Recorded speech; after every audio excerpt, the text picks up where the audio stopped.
Dashing through the snow in a one-horse open sleigh, o'er the Hello again, word lovers, and happy Christmas. Christmas, of course, is the first word we're going to investigate. I think we know what it means, don't we? Christ, Mass, the birth of Christ. But what does Christ mean? Christos. This is a word which in Greek meant the anointed and was the Greek translation of anointed in Hebrew, which is Mashiach, from which we get Messiah.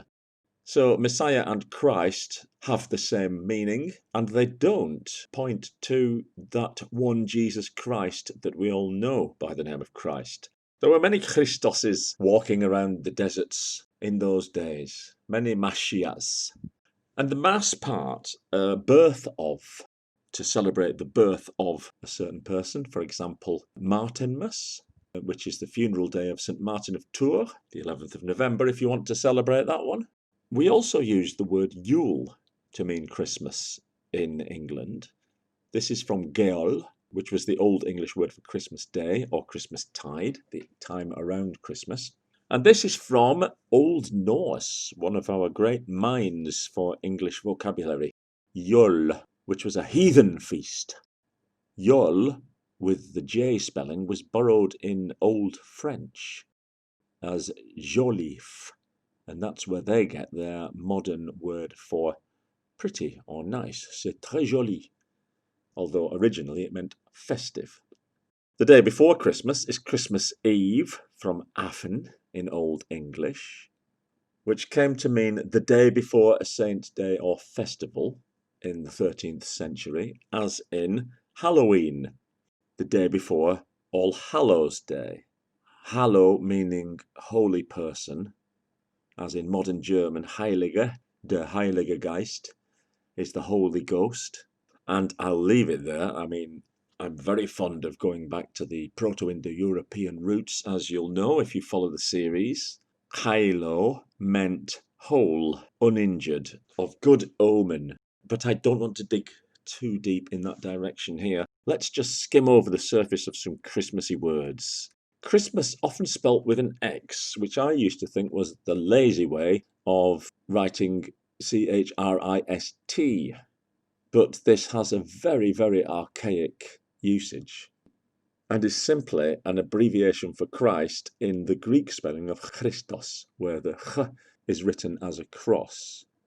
This seems to me the most logical explanation, though some say it is simply the symbol of the cross used as a substitute for Christianity.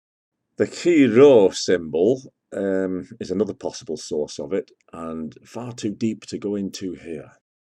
Speaking of things which are too deep to go into here, Happy Christmas. Happy could have an interesting etymologies all to itself. It's from Old English gahap, which means convenient, going back to a Pi root, Proto-Indo-European, kob, meaning suitable, something which is suits or fits, existing also in Sanskrit, apparently, kob, good omen, and Old Irish, where it means victory. However, if we spin up through the centuries, we get to Norwegian again and heppa, meaning lucky or favourable. And this has a lot of branches going out to lots of different words, but there isn't time for that now. Let's speed on. Let's have a look at the nativity scene, which is much more of a tradition here in Spain, where it's known as the Belén, which is the Spanish for Bethlehem. Beth is house in Hebrew, and it's the house of Lahmu and Lahamu, who were Mesopotamian agricultural deities. Indeed. So what's in our nativity scene? We've got a manger. I think you could probably guess where that comes from. French again, isn't it? Manger, to eat. It's a place where the animals eat. There might be some angels there.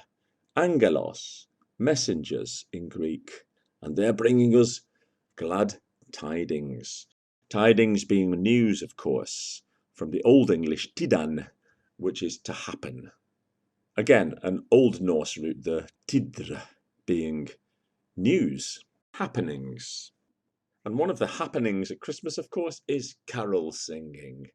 Again, you might guess this one. It's connected with chorus. Not 100% certain, but seems to have come from a medieval Latin choraula, which was a dance to the sound of a flute, a dance in the ring, which was what it meant in Old French, carole. And of course, in modern post-Christian Christmases, the real hero is Father Christmas, who we've known since the 15th century, though he came more to prominence in the 17th century. First attested, as far as we know, in a carol by Richard Smart, rector of Plymtree in Devon, in around about 1450. Father Christmas works in his workshop with his elves. Elf is from a German word, a Proto-German word, Alp, meaning evil spirits. Evil note, not the good little elves. An incubus. As you'll be used to hearing from me now, it's probably origin unknown, although some will trace it back to the Pi root albo, meaning white. And I don't see anything wrong with that, as they were known as white spirits for a time. So, here comes Father Christmas now. He's coming down the chimney, the cheminée in French, from medieval Latin caminata, meaning a fireplace. The camera being the room, so the caminata would be a room with a fire in it, via the adjectival form of caminus, which meant a furnace, or a hearth, or an oven, or even, more closer to chimney, a flue. Something I've only ever seen at Christmas is eggnog. Now, what's a nog? Egg, again, egg, a fascinating word, but no time to go into it here. Let's concentrate on the nog. Two possibilities here. A strong beer brewed in East Anglia was known as a nog, or it might be noggin, which seems more likely to me, which is a small carved wooden mug used for drinking beer. We may hear about peas pudding, but we probably won't eat it. I've never had it in my life. Peas being a misunderstanding by the English as a plural. The original word was peas. We thought it was a plural, so now we call the singular a pea, as happened with cherry from cherries. And now that we've eaten, we should all perhaps go a wassaling, another Christmassy word that I never was sure about. This is from the mid-12th century, again from the Norse. Vesheil, be healthy. That's my command to you. Vesheil. Much more specifically in English, it came to mean the custom of visiting orchards in cider-producing regions, where people would gather together to recite incantations and sing to the trees to promote a good harvest for the following year. And if Christmas follows its usual course, we'll all be wassailed out come Boxing Day. Boxing Day has nothing to do with the sport and everything to do with boxes, as this is the day when the rich folk would box up the stuff they hadn't used at Christmas Day, anything left over, any food, maybe some presents they didn't want, put them in the boxes, give them to the servants. The servants would then take them home and they would go and give them to their families on what came to be known as Boxing Day. So, happy Christmas. I hope you enjoyed this little offshoot of interesting etymologies. Follow the series if you like, every Wednesday on the Bulldogs page. Right, I'm off to pull some crackers and maybe eat some of those little orange slice and lemon slice little candies that we... Do they still do?